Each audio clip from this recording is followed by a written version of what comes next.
सर्वेभ्यो नमो नमः। प्रिय विद्यार्थियों, आज के वीडियो में नवमी कक्षा के व्याकरण के अंतर्गत जस्त्व संधि तथा अनुस्वार संधि की चर्चा करने जा रहा हूं। तो आइए देखते हैं जस्त्व संधि। संधि प्रकरण में जस्त्व संधि, ये जो ब्रैकेट में लिखा है झलाम जसो अंते, पाणिनि का नाम आप सबने सुना होगा। व्याकरण के बहुत बड़े विद्वान हुए हैं। उन्होंने एक पुस्तक लिखे अष्टाध्यायी, और उसके अंदर 4000 फार्मूले हैं, और उसमें से एक फार्मूला है, एक सूत्र है ये कि झलाम जसो अंते, अर्थात ये जो जस्त्व संधि है यही सूत्र जस्त्व संधि करता है। झलों को जस हो जाता है झल बाद में आने पर। अब झल क्या है, जस क्या है? तो जस बोलते हैं, कहते हैं बच्चों 5 अक्षरों को। कौन कौन से को? ग, ज, ड, द और ब। मतलब हरेक वर्ग के तृतीय वर्ण को, हरेक वर्ग के तृतीय वर्ण को जस बोलते हैं शॉर्टकट में। तो यहाँ कह रहे हैं जस्त्व संधि का मतलब हो गया वर्ग के प्रथम वर्ण को, अर्थात प्रथम अक्षर को तृतीय वर्ण में बदलना। जस्त्व संधि का मतलब क्या हुआ कि वर्ग के प्रथम वर्ण या प्रथम अक्षर को तृतीय वर्ण अर्थात तृतीय अक्षर में बदलना। तो कब बदलता है ये हम देख लेते हैं। किसी भी पद के अंत में किसी भी वर्ग का प्रथम वर्ण, मतलब कोई ऐसा पद होगा और उसके अंत में वर्ग का प्रथम वर्ण अर्थात प्रथम अक्षर क, च, ट, त, प, इन 5 अक्षरों में से कोई अक्षर आना चाहिए। तो किसी भी पद के अंत में किसी भी वर्ग का प्रथम वर्ण अर्थात क, च, ट, त, प हो, और उसके बाद कोई भी स्वर, उस क, च, ट, त, प के बाद कोई भी स्वर या किसी भी वर्ग का तीसरा, चौथा, पांचवा वर्ण हो, अथवा यरलव होने पर प्रथम वर्ण अपने वर्ग के तृतीय वर्ण में बदल जाता है। प्रथम वर्ण अपने ही वर्ग के तीसरे में बदल जाता है। अर्थात जैसे हम कवर्ग ले लेंगे तो कवर्ग का प्रथम वर्ण क है तो उसको ग में बदल देंगे। च आएगा तो च को ज में बदल देंगे। ट आएगा तो ट को ड में बदलेंगे। त आएगा तो त को द में बदलेंगे, और प आएगा तो प को ब में बदल देंगे। यही ये जो परिभाषा मैंने लिखा है इसी को मैं यहाँ पे और शॉर्टकट में बता दे रहा हूँ। देखिए, प्रथम वर्ण मतलब किसी भी पद के अंत में प्रथम वर्ण हो, प्लस उसके बाद क्या होना चाहिए? स्वराह, मतलब सारे स्वर अ से लेकर के औ तक। 3, 4, 5 इसका मतलब हो गया तीसरा वर्ण, चौथा वर्ण और पांचवा वर्ण, मतलब किसी भी वर्ग का कवर्ग, चवर, टवर, तवर, पवर्ग में से किसी वर्ग का तीसरा, चौथा, पांचवा वर्ण यरलव आने पर ये जो प्रथम वर्ण रहेगा उसको तृतीय वर्ण में बदल देंगे। प्रथम वर्ण को तृतीय में बदलेंगे जब ये सारे अक्षर आ जाएंगे। तो आइए उदाहरण के माध्यम से और समझते हैं इसको।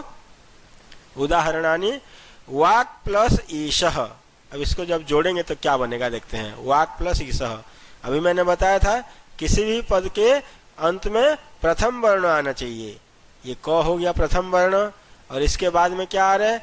कोई भी स्वर तीसरा, चौथा, पांचवा या फिर यरलव, उतने में से कोई भी आना चाहिए। तो यहाँ पे आ गया ये ई। तो वाक् प्लस ईशः, तो ये जो क है ये क अपने वर्ग के तीसरे में बदल जाएगा। तो क वर्ग का तीसरा क्या है? क, ख, ग। तो हलंत क है तो हलंत ग हो जाएगा। वा, ग, ग हलंत, और ये जो ई है ये ई ग में मिलकर के गी बन जाएगा वागीशः। तो इसका वाक् प्लस ईशः क्या बन जाएगा? वागीशः बन जाएगा इसका संधि। तो अगला उदाहरण देखते हैं। पृथक प्लस उच्यते। पृथक प्रथम वर्ण क, तो क के बाद कोई भी स्वर में से स्वर आ गया तो इस क को किस में बदल देंगे? ग में। हलन ग में उ मिल जाएगा, गु बन जाएगा पृथक उच्यते। अज प्लस अंतः, यहाँ पे च आया तो च प्रथम वर्ण है और उसका तीसरा क्या है? ज, च, छ, ज। तो ये च को किस में बदलेंगे? हलन ज में। हलन ज में अ मिल गया तो ज बन गया पूरा। तो अज प्लस अंतः अजंतः, तो जो स्वर रहेगा तो वो अक्षर में मिल जाएगा। अज प्लस आदि अजादि ही, च को ज कर देंगे, ज में आ मिल जाएगा अजादि ही। स्वर रहेगा तो उस आधे अक्षर में मिल जाएगा, और व्यंजन रहेगा तो आधा अक्षर वैसे के वैसे रहेगा। जैसे षट है और इधर विंशति है, तो यहाँ पे वो आ गया, यर लव ह में से वो आ गया, तो ट को ड में बदल देंगे, और यहाँ पे कोई स्वर नहीं आ रहा है, स्वर तुरंत नहीं आ रहा है, वो आ रहा है, तो इसीलिए ट हलन, ये जो ड है ये हलन ड ही रहेगा। षड विंशति ही, षड विंशति ही, षट प्लस आनन षडानन, षट प्लस आनन षडानन, ट को ड कर देंगे, फिर ड में आ मिल जाएगा षडानन। दूरात प्लस आगच्छति, त को द कर देंगे, द में आ मिल जाएगा दूरात आगच्छति, दूरात आगच्छति, दूरात आगच्छति। षट प्लस देवता, अब ट है, ट को ड में बदल देंगे, षट देवता। अप प्लस जह अबजह, अब प को ब बना देंगे आधा ब, फिर अबजह बन जाएगा, अप प्लस ज अबजह। सुप प्लस अंतः सुवंतः, यहाँ पवर का प्रथम वर्ण प है, तो प के बाद कोई भी स्वर आएगा तो प को ब में बदल देंगे तो सुवंतः बन जाएगा। और चलत अनिशम, त को द कर देंगे, द में मिल जाएगा चलद अनिशम। तत् प्लस एव तदेव, त को द कर देंगे, द में मिल जाएगा तदेव। जगत ईशः जगदीश, और महत प्लस धनम, ये देखिए तीसरा चौथा पांचवा वर्ण में से त थ द ध चौथा वर्ण आ गया, तो त को द कर देंगे, द के नीचे ध, महत धनम।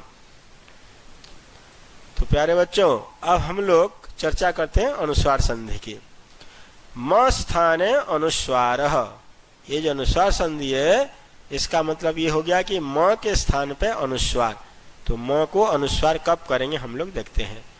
जब किसी भी शब्द के अंत में हलंत म आए, कोई भी ऐसा शब्द होना चाहिए और उसके नीचे म, उस शब्द में लास्ट में म होना चाहिए, उस म के नीचे हलंत लगा होना चाहिए, इस तरह। तो किसी भी शब्द के अंत में हलंत म आए और उसके बाद कोई भी व्यंजन वर्ण आए, उसके बाद कोई भी व्यंजन आए, अर्थात क से लेकर के ज्ञ तक, इनमें से कोई भी आना, क ख ग घ ङ छ छ ज झ ञ ट ठ ड ढ, कोई भी व्यंजन वर्ण आना चाहिए। तब क्या होता है, कोई भी वर्ण हो, मतलब कोई भी व्यंजन वर्ण हो, तो म को अनुस्वार, ये जो अनुस्वार है ना, शब्द किसी भी अक्षर के ऊपर जो लगाते हैं ये अनुस्वार हो जाता है।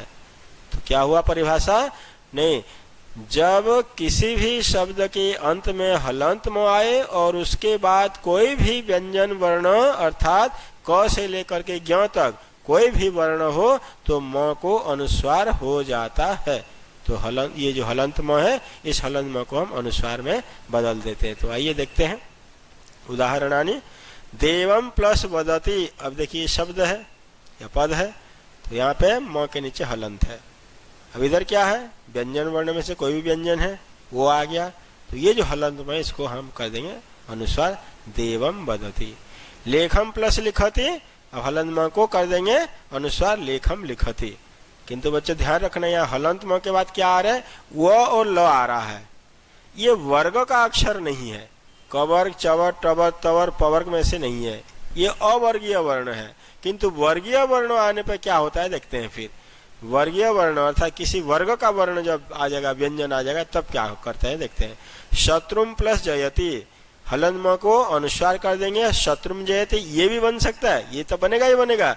और दूसरा इसका शत्रुन जयति, ये भी बन जाएगा।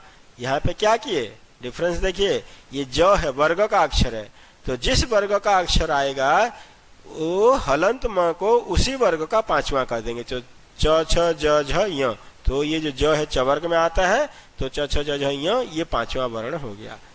तो ये तो सही है ही, और ये भी आप लिख सकते हैं, शत्रुम जयति शत्रुम जयति शत्रुन जयति। अगला उदाहरण देखते हैं। ग्रामम प्लस गच्छति, ये भी वर्ग का अक्षर है, वर्ग का वर्ण है, व्यंजन है, तो हो जाएगा ग्रामम गच्छति या फिर ग्रामंग, ये ग कवर का अक्षर है, तो क ख ग घ, तो पांचवा अक्षर हो जाएगा ग, ग्रामं गच्छति। पत्रम पठति, पत्रम पठति ये भी लिख सकते हैं, और पत्रम पठति इस तरह भी लिख सकते हैं। जलम प्लस पिबति, जलम पिबति, ये हलंत म के बाद प आ रहा है, वर्ग का अक्षर है, इसीलिए यहाँ पे क्या कर देंगे, जलम पिबति, ये तो बनेगा ही बनेगा। और ये वर्ग का अक्षर आने से इस म, पवर का पांचवा वर्ण क्या है, म है, तो ऑलरेडी म है, तो जलम पिबति, इस प्रकार भी ये बन जाएगा। तो प्रिय विद्यार्थियों, अगर मेरा ये वीडियो आप सबको पसंद आया, इसे लाइक कीजिए, शेयर कीजिए और मेरे चैनल को सब्सक्राइब नहीं किए हैं तो सब्सक्राइब जरूर कीजिए। थैंक यू, धन्यवाद, नमो नमः।